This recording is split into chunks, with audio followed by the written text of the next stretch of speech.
na may panindigan sa tama, spiritual at may dignidad. Ito mga katangian ng tunay na miyembro ng Pastor Ministry ng Kingdom of Jesus Christ.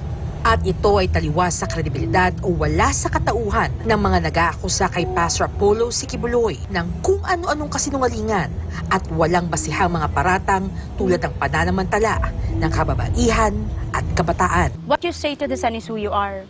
Ngayon, yung mga nawala dito, they have already known from the very beginning na merong spiritual standard na sinusunod dito, which is discipline. Kasi kapag nagkamali ka dito, syempre didisiplinahin ka. Kasi ang ini-implement dito is spirituality, hindi carnality. Ngayon, kapag gumawa ka ng carnal na mga bagay dito, face the discipline and consequences. Itong mga lumabas na to, hindi nila tinake yun. Tinapon nila yung mga words of God na natutunan nila kay pastor. Karoon na ng pride, karoon na ng depends sa sarili nilang carnality. Dinepensa nila yung sarili nilang carnality. Kaya nung lumabas sila, ipinahid ngayon kay pastor.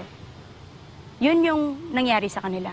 Kasi kung titignan mo yung background nila, ang dami nilang ginawang carnality dito. To the point na hindi natin sinasabi kasi mga babae ito. Ganyan si pastor. Ganyan si pastor magprotekta ng mga babae dito. Ikaw, Amanda, ang dami mong ginawa ditong kabalastugan sa school. Na kung ako mismo, babae, nakakahiya yung ginawa mo. Pero tingnan mo, hindi natin yan binulgar, di ba? Kasi nga babae ka. Tapos ngayon, nung lumabas ka, kung ano-anong pinagsasabi mo kay pastor, just to cover up your sin and your carnality.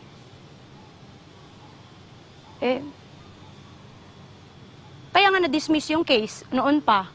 Kasi wala siyang enough evidences noon. Ngayon, bubuhayin mo na naman ngayon. O, sige, kahit 100 plus pa kayo mag-testify, I tell you, you cannot defend what you want to defend. Kasi wala kayong mga ebidensya. At alam nyo sa sarili ninyo at puso ninyo na inosente si pastor at spiritual si pastor. Mga bayaran kasi kayo. Yun ang totoo. Ayon